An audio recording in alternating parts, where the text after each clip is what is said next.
What's up, wrestling fans?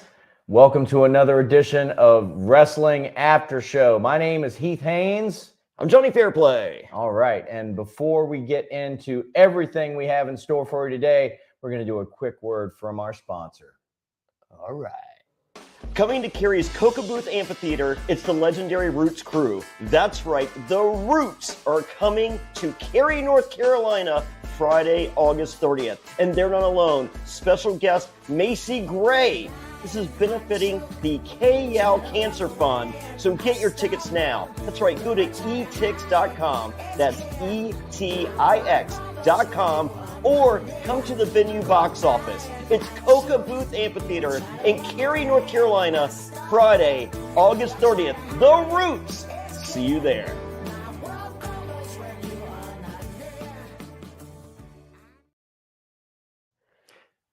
Next Friday. Next Friday. Are we missing SmackDown to go see the Roots and Macy Gray? Maybe so. All Maybe right. so. Ladies and gentlemen, again, welcome to another episode of Wrestling After Show. We're going to do a power-packed express version today. Sure. All killer, no filler. We're going to get right to some hot topics and do a review of classic, maybe a strong word for our match we're going to take a focus on this week. But we're going to take a look at a match nonetheless. But we're going to dive right in with talking about our hot angles, a little section I like to call the topic takedown. Whoa. Here on Wrestling After Show, ladies and gentlemen. And Gimmicks. the topic I would like to take down this week is what went down on SmackDown last week in the WWE. Great show overall. I'm enjoying 90% of all the main product nowadays. Remember when a 3-hour Raw was the longest 3 hours of your life? Big slog. Yeah. My fiance would love a good long 3 hours. I'm shooting for 3 minutes, brother. It tears, it gets off at a pretty good clip now. So anyway, last week on SmackDown, we saw not quite the return of Roman Reigns, but we saw another appearance of Roman Reigns in the SmackDown arena. He has yet to say anything. He's letting his actions speak for him at this point.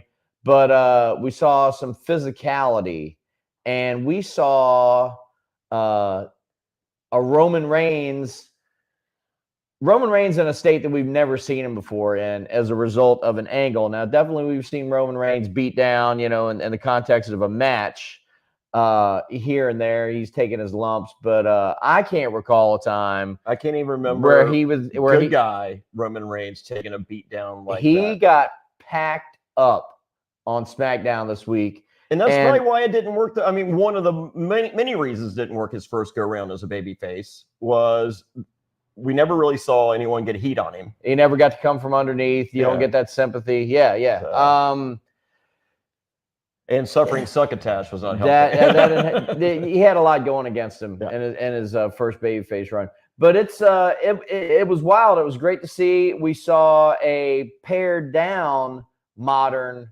new era bloodline with the absence of Tonga Loa. Which you're okay with? I was fine. You're not crying? I was fine with that.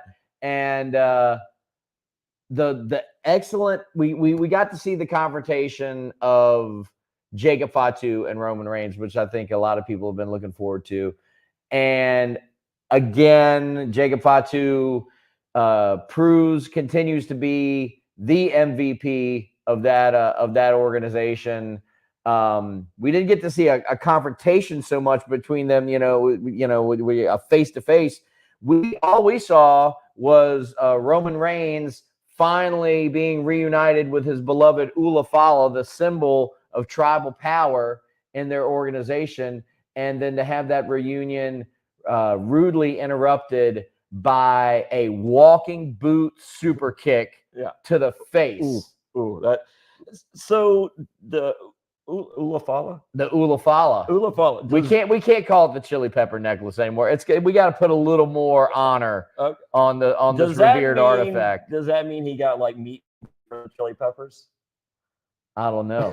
He got And again, going. I like people like don't like the bracelet stuff.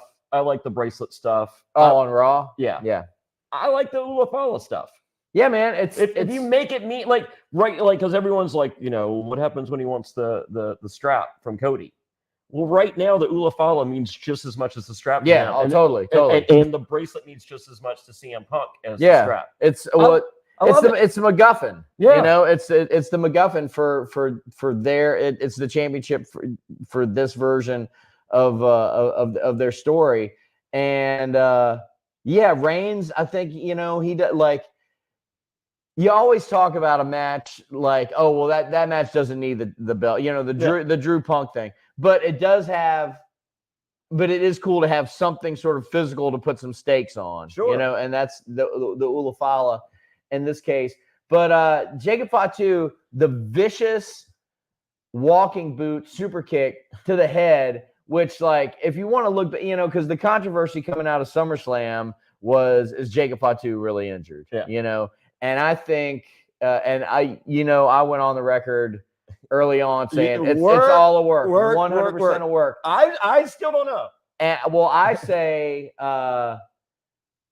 it's work or not. It works. It's brilliant storytelling because it's like it gives Reigns an out. It's like, well, you kicked me upside the head with a walking boot. That regular super kick wouldn't do that to Roman Reigns, but the walking boot super kick made all the difference. They packed him up. It was brilliant. And and he is immediately back to being the most important thing on SmackDown, the reason to watch, much to kind of the chagrin of big Cody Rhodes fans, which obviously I am. But you got the Walmart shirt, but that's not a Walmart shirt. It's a Walmart shirt from not a Walmart. It's amazing, but it's but I'm kind of cool with it. I'm kind of cool with the Cody story taking a back seat right now. It's fine. It's fine. So because Cody versus Kevin Owens isn't Cody versus AJ. We knew Cody wasn't dropping the strap. Yeah. Cody versus Kevin Owens. We know he's not dropping the strap. True. So it doesn't need we're going through the motions, which is more than okay. I mean, I didn't have Cody versus Kevin Owens on my bingo card, and I love it. I mean, that match will be great. I'm sure they'll tease, is he going to turn? Is he not going to turn? I think it's just a setup for we're going to see the exact same thing with Randy Orton, and then Randy does do the turn. Down the road, sure. Yeah. So, but no, this is Roman Reigns is hot. I mean, how do you make someone love you more? Make them miss you. Yeah. We've missed Roman Reigns. Yeah. So, but I still think we have. Are we going to do a shift from Solo to Jacob Fatu as the leader of the Bloodline? Possibly a shuffling of the deck. Maybe ultimately Solo Sikoa comes back to the OG fold. And we have two more coming in. They've got apparently Hikuleo, which is the 7-foot Samoan. He's on the way. Is still around. So there's no shortage of auxiliary bloodline characters that they can bring in legitimately. What about Samoa Joe? Samoa Joe's contract ends whenever it does. He's not in the dynasty. They're all related except for Samoa Joe. I'm fully aware. Except for the guy that has Samoa in his name. Yeah. Yeah. So that guy is not related to every Samoan you've ever seen in the history of wrestling. Nope. So, but let's just say fantasy book here. Okay. Samoa Joe's contract ends AEW. Do you love Samoa Joe in the Bloodline? Yeah, but it would to this point they have not had to fudge on anybody that's been involved. I mean, he's Samoan. Isn't that enough? It's got Lance Von Erich vibes, man. Because then they'd be lying. They'd be lying. It's like he's and that barely worked. And, in Dallas in 1986, all somebody had to do was pull out their yearbook and be like, "Hey, this guy, this guy's name is Chris." Yeah, this guy's not Von Erich, and his last name's not Von Erich. So I think anybody that becomes involved with the bloodline has the lineage, the relationship has to be there. They can't fudge on that. All right, so let's just say I mean, we're all saying already, Jacob Fatu better than Solo Sikoa. Sure, absolutely.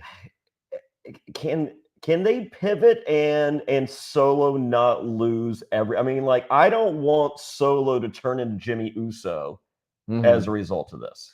Well, they had their Jimmy Uso. You know, that's the Tongaloa is the Jimmy Uso. I'm fully aware. Yeah. But I don't want Solo defined down too much, and I'm worried if they do the shift, what does that make him Jimmy Uso? Well, I think they can't have Solo Sikoa taking many more losses, and which basically means he's not going to be in matches with like super high stakes. Roman Reigns. Yeah. So he's not going to be in a match he's not going to be in a singles match with Roman Reigns. He can have a strap match against Roman Reigns where on the fourth corner, Roman goes to hit the fourth corner, Jacob Fatu kicks him, Solo hits the fourth corner and gets the pretend win. Which I'm guessing Drew McIntyre is going to do to CM Punk. They could beat Roman Reigns clean, I think, all they want, and maybe not all they want, but it's not gonna a couple of losses along the way to get to War Games, which is kind of what we're thinking is going to be the end game for all this.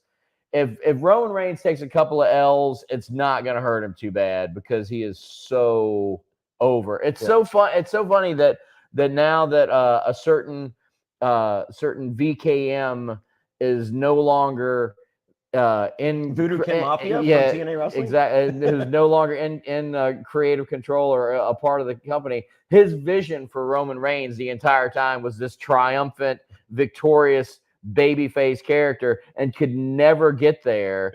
Everybody was screaming for years, just turn him heel. And we'll love him. We promise we'll love him afterwards. And guess what? That is exactly what has happened. If John Cena would have worked. So I think John Cena suffered. I think John Cena suffered enough, and we suffered enough to where the farewell tour. It's like, all right, fine, right. So like we'll allow it. It's funny because I never had the Cena hatred. I never loved him, but I was never Cena. I was never a Cena sucks guy, and now actually going back and watching some of his stuff from 2010, 2011, I'm like, we didn't deserve John Cena, man. I bless him, bless him. And then behind the scenes, like I mean, no one in the history of not just wrestling, but and I'm not going to say sports entertainment, in entertainment, no famous person ever has done what John Cena has done with the Make-A-Wish. Oh yeah, it's like Hulk Hogan is like the kid, his wish is Hulk Hogan, and Hulk's like there's Jimmy Hart. Hey brother, the Hulkster couldn't make it, but or Hacksaw Jim Duggan. That's sorry, the Hulkster couldn't make it, kid. And that is as much as a Cena heel turn would have worked for wrestling fans. Like in light of that, it would have never worked because here's a kid and his dying wishes to see John Cena and But I just saw John Cena clock a bunch of dudes with chairs on, or whatever. John Cena doing heel stuff on TV, that wouldn't have gone over. It would have warmed my heart. Well, yeah, with you because you're a cynical wrestling fan. I'm a horrible person. You are. So. I'm talking about little kids. But anyway, so that was my story. That's what I wanted to talk about. That's the topic that I wanted to take down this week. Do you have something for the topic takedown? I just want to do a broad look at Monday Night Raw, and that sounds great. Just a few things. Ludwig Kaiser, or is it Ludwig? Yeah. Okay. Yeah. I'm just making sure. Ludwig Borga just jumped into my head, and just wow, I was just like different dude. There's more than one.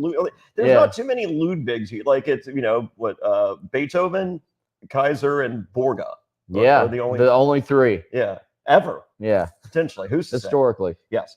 So Ludwig Kaiser, I did not like him in that subservient role to Walter a couple weeks ago because it felt like they were trying to do a little something with him, and I'm just like, okay, does it work if he's subservient to another dude?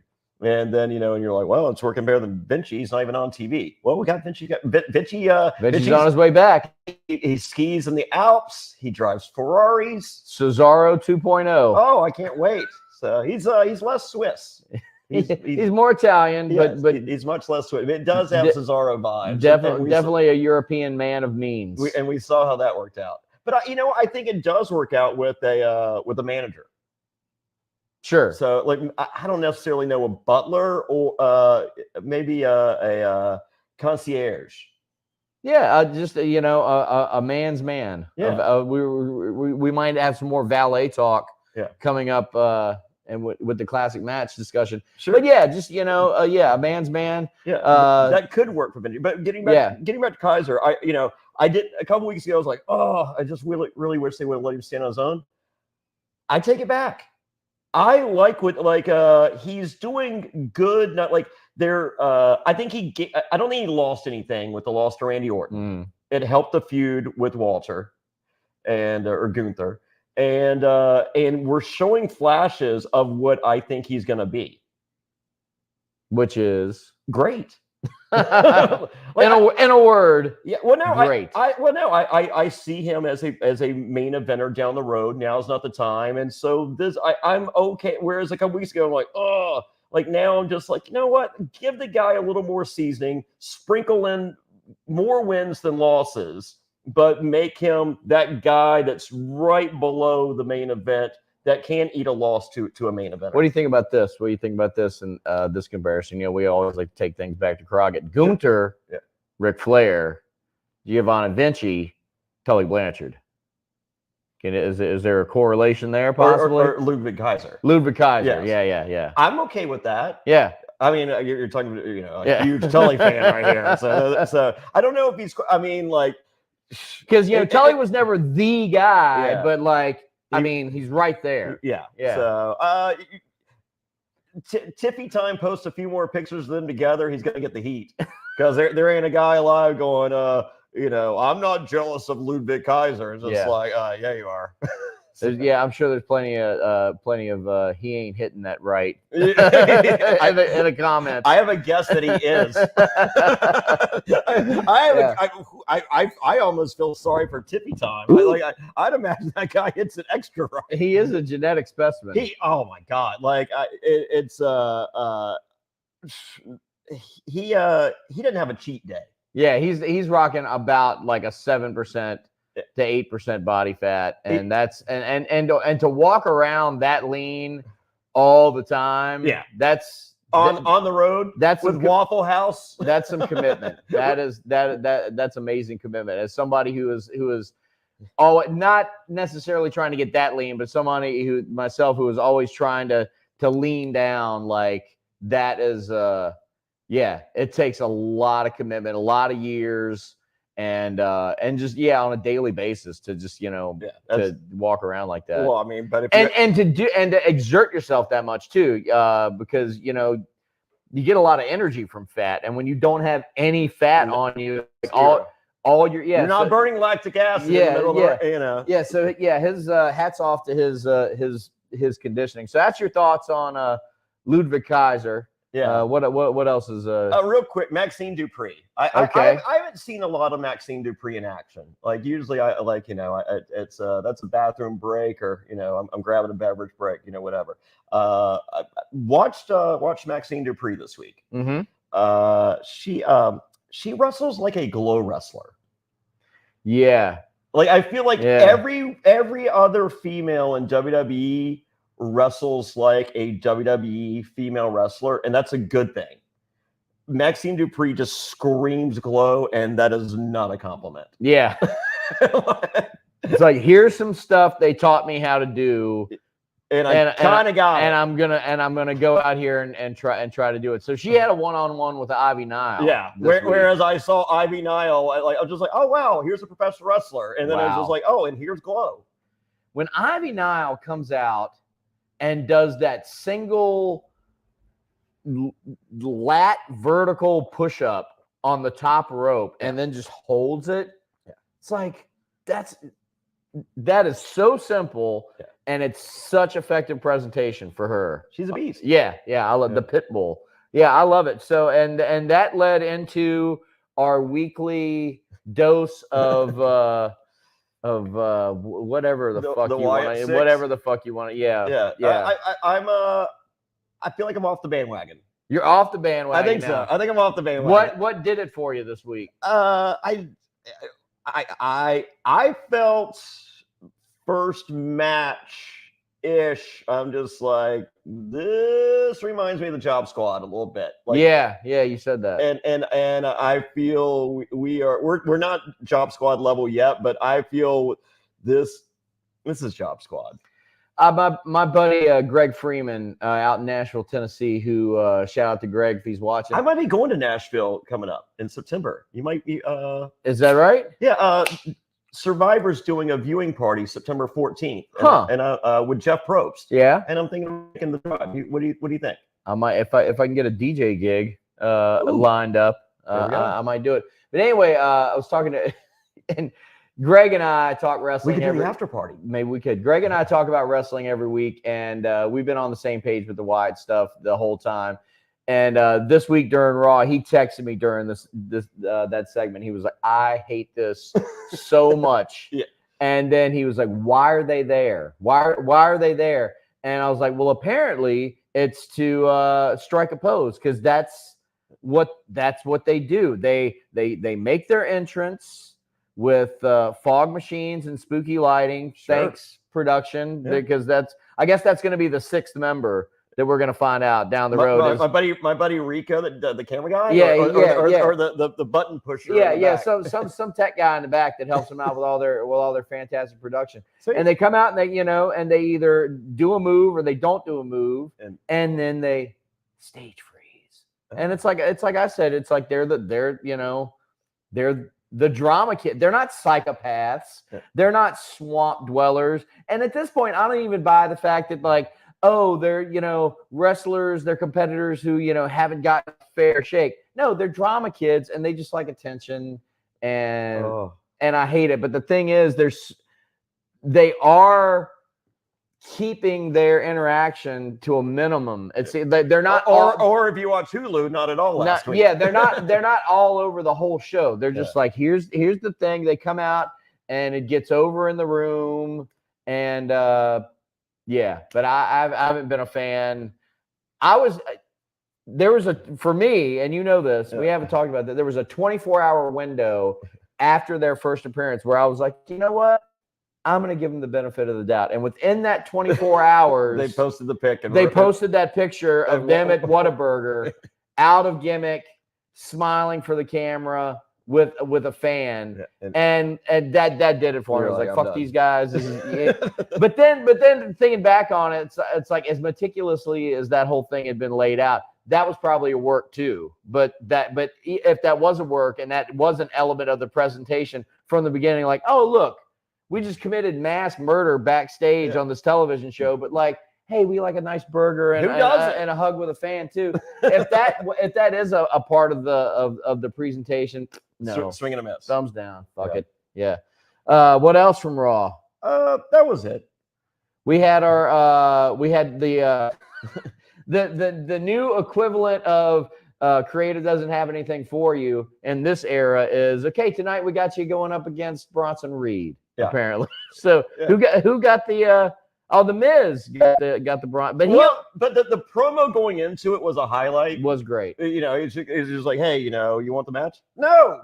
I gotta do something. Good for you, Miz. And he goes there and it looked like we might be on the verge of a Miz heel turn, with R-Truth. Yeah. But that he took a step back. He comes here. He's like, look, he hurt my friend, and I don't know if you guys know this. I don't have a lot of friends. I can vouch for that. At one time, so I on Tuesday nights when I lived in Los Angeles, I used to have a Reality Stars poker night at my house. Yeah. And so I'd see people to hit me up, Tuesday morning, like, who's coming tonight? I'm like, I got Derek from Road Rules. I got Trishelle from The Real World. I got Rhino from Survivor. So and I'd swap out people every week, and there's like a waiting list. And, and whenever Miz was in town, I'd run into him at a Viper and we'd go watch Steel Panther or whatever. And he's just like, hey, who's in for poker tomorrow?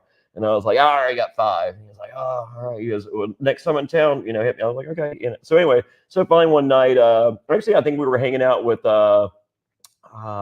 who's the red-haired chick from the Diva Search? She later became a ring announcer in TNA. She did Playboy. Oh, not Maria Kanellis. The other chick. I can see her face. I can't, but I know exactly what you're talking we were hanging out with her at Viper Room, and she goes, Fairplay, inviting mode for poker. Don't be a dick. So anyway, so I was like, all right, fine. Tomorrow, come for poker. Great, whatever. So anyway, so the next morning, people hit me up. They're just like, hey, who else coming for poker? I was like, so far I just got the Miz. They're like, hate the Miz, not coming. Next person, they're like, hey, who's coming? Like, just so far, just the Miz. Oh, hate the. I mean, literally, wow, 15 people like not coming. So I called the Miz. I was just like, can you bring friends? At this point, I was like, we don't have enough people. Like, no one. He's like, are you serious? I'm like, yeah. So, that's cool. And and this is the same guy that JBL put his shit. And I. For the record, I'm sure plenty of people can say the equal story about me living in life. I'm sure there are plenty of people just like, who's gonna be there? Fairplay? Oh yeah, yeah, no that. way. Yeah. So I get it. Yeah. So, but Miz saying just like, look, I'm just like, I love this guy. I'm just like, if I would like to think if Jonny Fairplay were a wrestler, I'd be Logan Paul. But I'm pretty sure if Jonny Fairplay were a wrestler, I'd be the Miz. Okay. But that's not the worst. That makes sense. Yeah. Logan Paul, now that you bring that up, that's another whole topic that we might actually want to plan on tackling is are we going to see him again?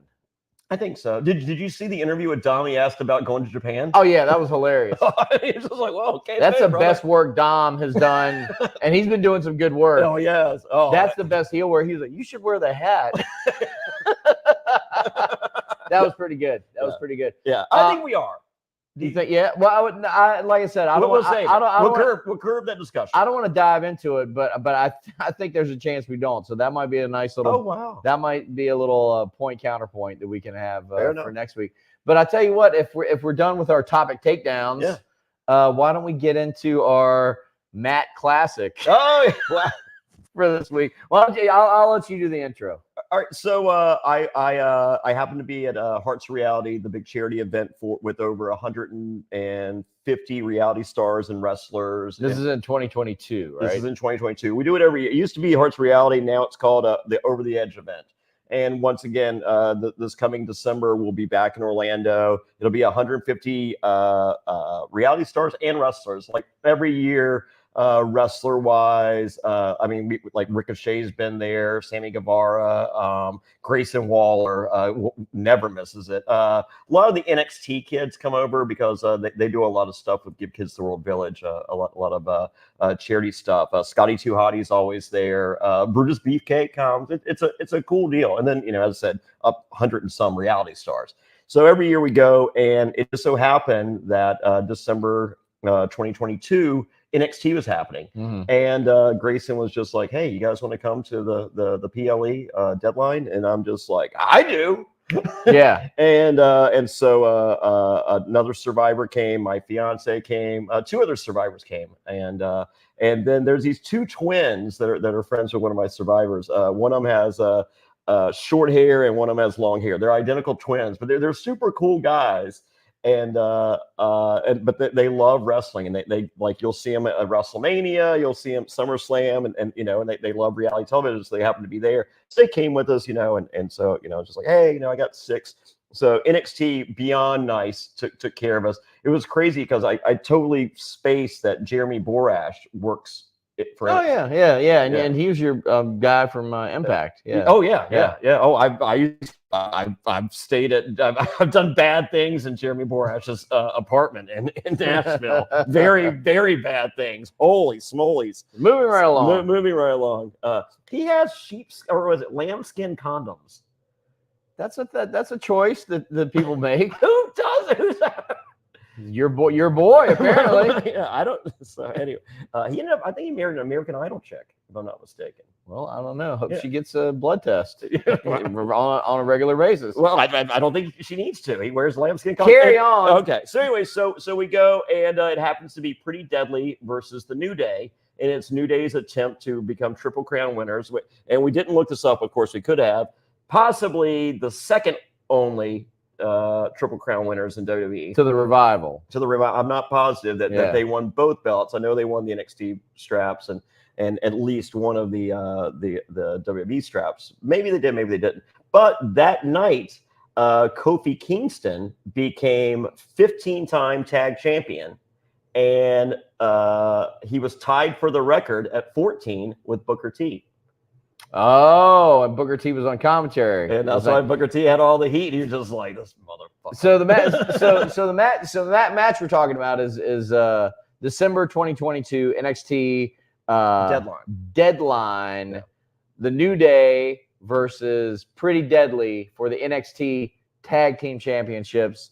And we watched this match because you had particularly, some might say, incendiary comment the other week where you compared Pretty Deadly to the Midnight Express. Yes. You were saying they were the modern day incarnation. Could be. There's a chance. There's a possibility. I would love to see it. You could see it happening. Yeah. And so we took a look at this match this week. You hadn't seen it since you were there in attendance. I'd never seen it on television. I was aware that I was featured because my social media blew up. They're just like, is Jonny Fairplay at NXT? And the answer is like, yeah. There he is. And that's right at and for those of you that are just like, Jonny Fairplay, what are you doing? Like, why are you rooting for the baby faces? Because this is post. That's post. Yeah, you're celebrating the New Day championship win. I love a title change. A title change. I make no apologies for liking a title change. So we skipped right to the end, but no. I'll give my take on the match. Sure. Solid tag team match. You could tell.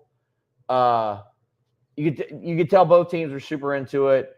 New Day has not gotten that long of a time to do their magic, to work on on TV in a long time on the main roster. So it was really nice to see them take some time, do the stuff where it's like, oh yeah, I forgot you guys are like really good at tag team wrestling. Yeah, and had kind of house show vibes. The twerk off. Yeah, there was a little dance routine in the middle, a twerk off, if you will. Yes. And just like some sort of big exaggerated spots to get the crowd involved, which I think is great. And I think the element of NXT, I think it's always been, it's one of its greatest advantages is the setting, those smaller crowds.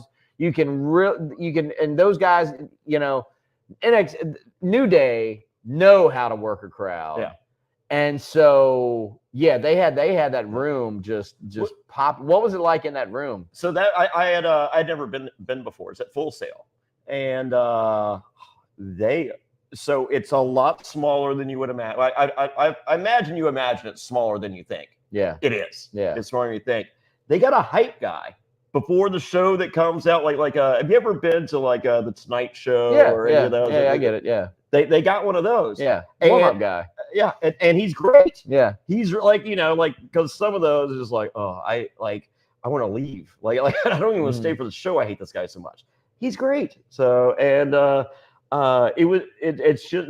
everyone there was happy to be. I mean, oh my God, did you ever go to a TNA thing in Nashville? Not at the fairgrounds. Not at the fairgrounds. I went to different stuff at the fairgrounds. The only TNA taping I went to, and it's actually after they rebranded as Impact, and it was post-pandemic at Skyline Studios. Very, very different atmosphere. But yeah, no. Okay. Well, it was horrible. I mean, like it's the same people, like TNA. It was like, you know, the I'm sure some of the same people that have been going to fairgrounds wrestling for 30, 40 years. But you had the Sting guy and just no enthusiasm whatsoever. Right. And it's just like, hey, you're getting so like when I was in TNA. Basically, I mean, they would fly me there every week, and you know, they're just like, you know, you're not doing anything, and they would wait until Dixie left. They're just like, okay, you can leave now. And but before the show, me and Jimmy Hart would just walk a lap around Universal Studios and tell people to come because we wanted better looking and more energetic people coming to the matches and not these same deadbeat losers that just, you know, just like, I mean, I'm here. So we and Jimmy was great because he'd walked in. This is before Hulk. He's like, "Come to the show tonight, Daddy. We got Hulk Hogan's gonna be there. Andre the Giant's gonna be there. The Big Boss, Ric Flair." He's just lying to me. And I get there and I'm just like, Jimmy. And he goes, "Nobody knows who AJ Styles is." Yeah, that's true. So contrast in environments for sure. Yeah. The match itself, yeah, you get the New Day really gets to do their thing. The Eddie spot. What was that? The Eddie spot. Oh yeah, well let's get to that. Yeah, that's toward the conclusion. But I was really taking a look at New Day. I mean at Pretty Deadly because you were trying to sell me on Pretty Deadly. So this is a kind of a Christmas themed PLE. So Pretty Deadly comes out and not their normal gear and not an improvement, adding the fur and sort of the Santa Claus touches. Yeah, but still the sleeve with no and the first the shirtless sleeves. Yes, the shirtless sleeves. And my fiance was sitting there, like they come out and just like, yes, Pretty Deadly. And she's just like, Johnny, I literally wore that to the pool today. And she probably would have worn it for you later on that night after seeing your response to Pretty Deadly wearing it. Well, no. So to me, you know, here's my take on Pretty Deadly. Fine, competent tag team wrestlers. They know how to get a little heat, but that gimmick is fucking death for me. That gear is death. Yeah. And it's a lot of comedy, but when they settle down and in this match in particular, settle down and just do some tandem offense and, you know, get some heat on I think they get some heat on Kofi, they get some heat on Xavier, they get some heat on both of them. And and they're in great shape, cardio for days. Oh yeah. And they know how to play their role. For sure, but they do what they're told. If you could give them that Midnight Express edge, I think they stopped the other crap and they got it. The edge is what they do not have. Yes, they're definitely accent on the pretty, not so much on the deadly. Yeah, but I mean, they look as far as just you know, I dig. I think the long hair is cool. Yeah. And kind of poncing it up around the ring. That's fine with me. That's fine. So yeah, we were talking before we went on the air, and you suggested, like, you know, I threw out manager, and I think one of us threw out manager, you threw out ballet, and you know, maybe a makeup girl. The more I think about this, I think I'm definitely going the manager route because I feel like the valet opens itself to too many of those backstage shit that we're already seeing with them. Okay. Oh yeah. So whereas we want to give them that edge, I think a manager gives them that edge. And like, I love the idea, like modern day, I love the idea of like myself or, and I don't like this guy, but I put people over when they deserve. I like Rockstar Spud. Mm-hmm. Drake Maverick. I like someone like me or him in that role, and like even saying, like, you know, just like confronting them and just be like, hey, you're pretty deadly. You got the pretty down. Let's do the deadly stuff. Yeah. And just really, like, you know, Jim Cornette, Midnight Express, or Paulie Dangerously, Midnight Express, like doing that and doing, you know, steal the rocket launcher and the Vegematic and then all the moves that they already have. So, and you can do I mean, like Bobby and Corny hug. Yeah. You know, you can do that stuff. Yeah. But a little more of the deadly. You just got me thinking. So jumping to where they're at currently on the main roster on SmackDown. They've been trying to mount their production of Pretty Deadly, the musical, which is awful comedy hoo-ha that I don't care about. No. But possibly I could see in the wake of the inevitable failure of Pretty Deadly, the musical, maybe at that point either somebody comes forward with, hey, let's do an attitude change, or maybe they themselves find it in themselves after that, like, what are we doing? Yeah, Like we want to be wrestlers. Like we're not the stupid Wyatt Six. We're not drama kids. Yeah, So maybe maybe that's what all this is. A little is internal reflection. To. Yeah, I think it'd be great. And still, but do you think a manager would take them to that next level? I think a manager would add to it, but neither one of them has any problem on the mic. No, and but so neither did the Midnight Express definitely did. Yeah. But I mean, but there's been great tag teams that haven't when Raven was in ECW. Okay, he has Mick Foley to be his manager, and I'm just like, and he's just like, why not? Like, I'm great. I bet I'd be twice as good. Yeah, I mean, if there's I can't think off the top of my head if there's a legend that could come back to maybe give them a little rub. I just think if when you have a tag team or any kind of talent that can already talk, sticking a manager with them, it's like putting a hat on a hat, i.e. I love a hat on a hat. Yeah, i.e. Final Testament. Final Testament is they have 3 hats on the hat. They have 3 guys. 2 of them don't talk. 1 of them does talk, and then they have 2 managers, neither of which talk. So you have 5 people on screen. 1 guy talks for all of them, and that ties us back into the New Day. How about that? Where do you see? Now you said that. Now you watched Raw on Hulu this week, and it's always interesting to watch the Hulu presentation of these shows because I think it can be very telling in what they don't show, what gets edited out. Yeah. And last week the Wyatt Six edited out. Yeah. Well, American. Yeah. I don't think American Alpha was edited. American Made and American Alpha was edited out. I don't think they had any Wyatt interaction last week, but yeah. So this week, Final Testament and New Day with Odyssey Jones got edited out. Yeah. Cutting room floor. And so you didn't get to see any of that. I heard. I mean, I listened to Jason Powell, ProWrestling.net. Xavier Woods is he's not loving it. He's chafing a bit. Yeah. Under Kofi Kingston, and it's funny because they had before the match they had a little heart-to-heart moment that I actually thought was a really nice piece of storytelling. Where Kofi is like, hey, man, what's bothering you? And he's like, well, I just wish you would have asked me. And he was like, all right, man, I get that. But, we're the New Day. And he gives him this nice, pep talk. And momentarily, Xavier Woods is like, all right, I'm back in. And then Odyssey Jones comes in. And then immediately he just doesn't like that guy. Yeah. He just does not like that guy. And so I think, I mean, at this point, they teased it with Final Testament, and then it seemed like, okay, they were backing off from it, and now they're teasing it again. I think it's going to happen. I think we're going to get the Xavier heel turn. Well, no, Jason Powell is just like, I thought we were heading towards a Xavier heel turn, but it appears as though Xavier is turning babyface. Because he also sees how stupid this New Day shit is, it's going to leave it. So yeah, it's a double turn.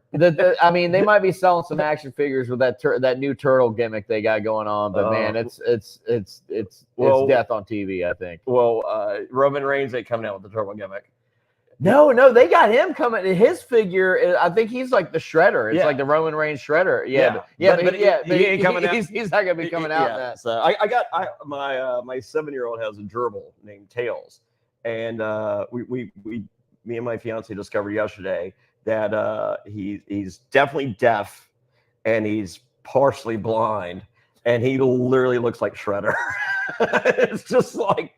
or not Shredder, Splinter. Master Splinter. Splinter. Yeah, and yeah. I was just Even with news. yeah, this is not the Ninja Turtle story I want to be telling my 7-year-old. Well, considering maybe have we told the story that we want to tell for this edition of Wrestling After Show? Absolutely. All right, cool, man. Well, if you're checking this out, we'd like to invite you to please subscribe to the Reality After Show channel so you can get all the updates, and leave a like on this video and a comment, because Fairplay reads all of them. I do. And he takes them all to heart. So if I just delete them if I don't like them. Well, there's that. He's going to see them nonetheless. So, I will. So take the time to get engaged with Wrestling After Show. We're going to come at you next week, same time, with more topic takedowns and maybe a Crockett Classic for next week. Yeah, you're up on the mic on picking the gimmick. I'm going to take an advantage of it too. And maybe we'll have the point counterpoint segment on Logan Paul. Oh yeah, that might be fun. Well, thanks for tuning in, wrestling fans, and as always, we'll see you at the matches. Bye, everybody.